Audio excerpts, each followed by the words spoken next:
understanding the nature of reality? This is what I spend my whole days doing, Will. So it's, I've been doing this before I talk to you. I'll do it afterwards. What is this?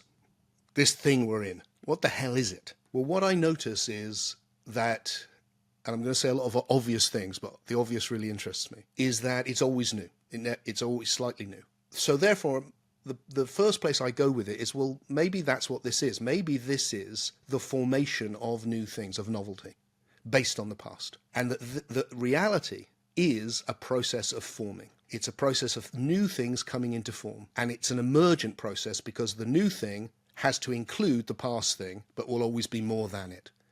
And that process has started with the simplest things you can possibly imagine, which is what physics now points to, that if you go to the basement, as it were, of reality, it's information, like this computer, it's information. And yet from that, this forming has taken place into the physical universe, and then at least on our little planet, probably elsewhere, but here, you've suddenly got life, which a whole new level again, and then from single-celled life, multicellular life, and then the ability to pay attention in high definition, consciousness, sensation, and then the arising of the psyche or soul, which is, when I look at it, is made up of images from my sensory experience. And yet that is taken off to such a degree that it's a bit like the internet. It starts with a tiny little thing, and the next thing, woof, with the psyche's like that.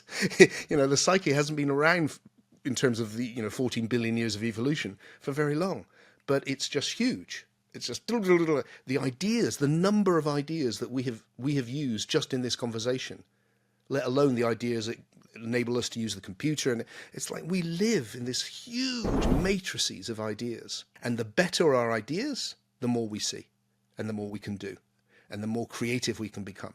So it looks to me like the universe has become conscious as us.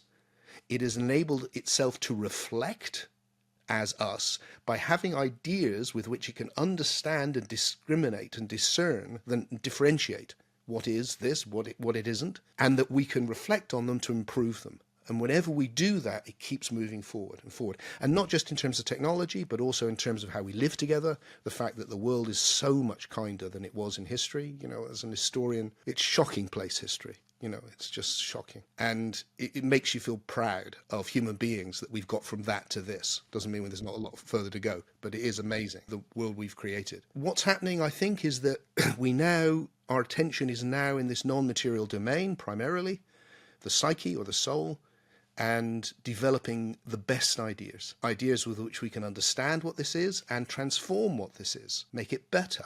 And that's what we're engaged in doing. And spirituality, for me, the big transformation in my understanding of spirituality. I'm working on this big project I mentioned when you first invited me, and I was reluctant to come because I was so busy. For the last 8 years, has been working towards a philosophical project that I'll give away on the internet. Probably in September, it'll be ready to start. The old gnosis is all based on the idea that there's a pre-existent super being of some description. We've fallen from that into this illusion of separateness, hence all the suffering, and we need to get out and get back. I think that's wrong. I think it's the other way around, and I think that's what science has given us. Science has given us some key ideas which can help us understand spirituality in a new way.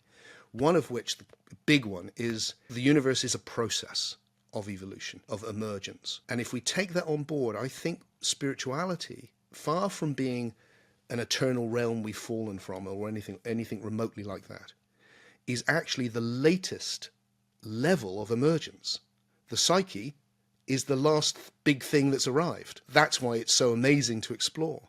That's why when we connect psyche to psyche, it feels incredible. So the simple, there's a lot, but there's a very simple message. I'll just say one more thing, but the simple message is that this is a process of forming. There's physics, there's biology, and then spirituality is about the most emergent level. It's not a byproduct of biology. It's not to be dismissed. So we need to take that scientific narrative and extend it beyond the physical and go, there's also the non-material, isn't there? Look, you're in it right now. And it's huge. And that's the next level of emergence. And it's all one process. It's not supernatural and natural. It's all natural. And then the last idea I'll just throw at you, which is a big idea and I happen to love it. The super being the thing which is greater than you, the thing which you traditionally call God. It's not at the beginning, because if it's at the beginning, you have all sorts of problems. Like, it doesn't explain anything, for one thing, because they've just got a bigger mystery than when you started. The universe is a mystery. How do you explain it? Well, there's an even bigger mystery there before it. Like, okay, you haven't helped. So it doesn't explain anything. And you're left with this awful kind of like, why on earth is there so much terrible suffering? Why, the whole thing, biology is based on things eating each other. I mean, the whole thing is just brutal. Why?